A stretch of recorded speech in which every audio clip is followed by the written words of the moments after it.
All right, let's welcome our first guest on this new program, the Deputy Leader of the Federal Liberal Party.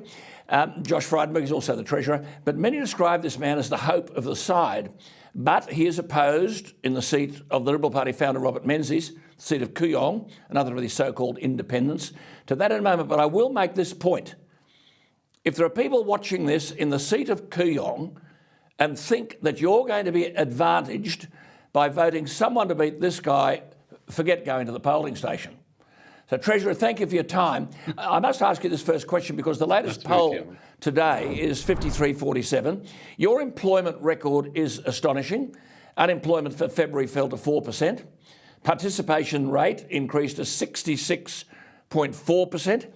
Employment increased to 13.3 million. Underemployment decreased to 6.5%. Why are the polls where they are?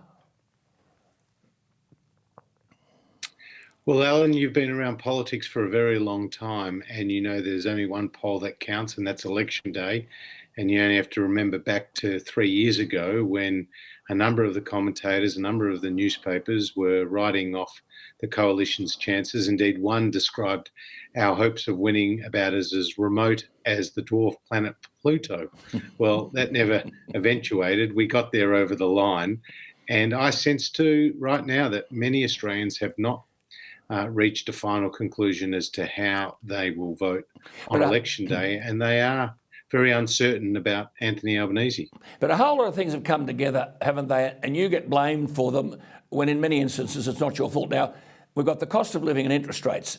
Now, last week's inflation rate, annualised at 5.1%, is the worst result since 2001. And then underlying inflation, which for the benefit of our viewers takes out the most extreme price movements, is 3.7%, the highest in 2009. More than half of all the categories tracked by the Bureau, like things that count to the family budget, fuel, housing, vegetables, beef, coffee, petrol, lamb, car maintenance, childcare, electricity, showed quarterly price increases of more than 3%.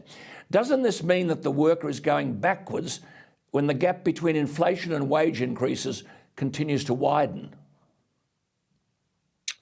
Well, as you know, in the budget that we delivered just a few weeks ago, which was reaffirmed in terms of its forecast by the Independent Secretary of the Treasury and of the Department of Finance, we are expecting wages growth to be higher than inflation in the coming years.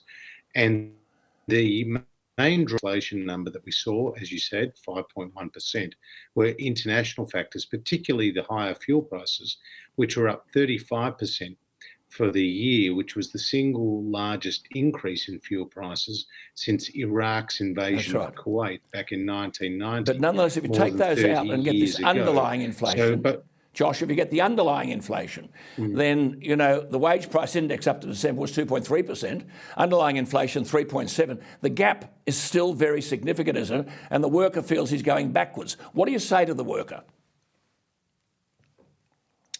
Well, the way to get higher wages is a tighter labour market, and the unemployment rate today is the equal lowest in 48 years. Female unemployment is its lowest level since 1974, and it's the expectation that the unemployment rate will have a 3 in front of it for the first time in 50 years later this year. And once you get a tighter labour market like that, you get employers competing for employees and bidding up wages.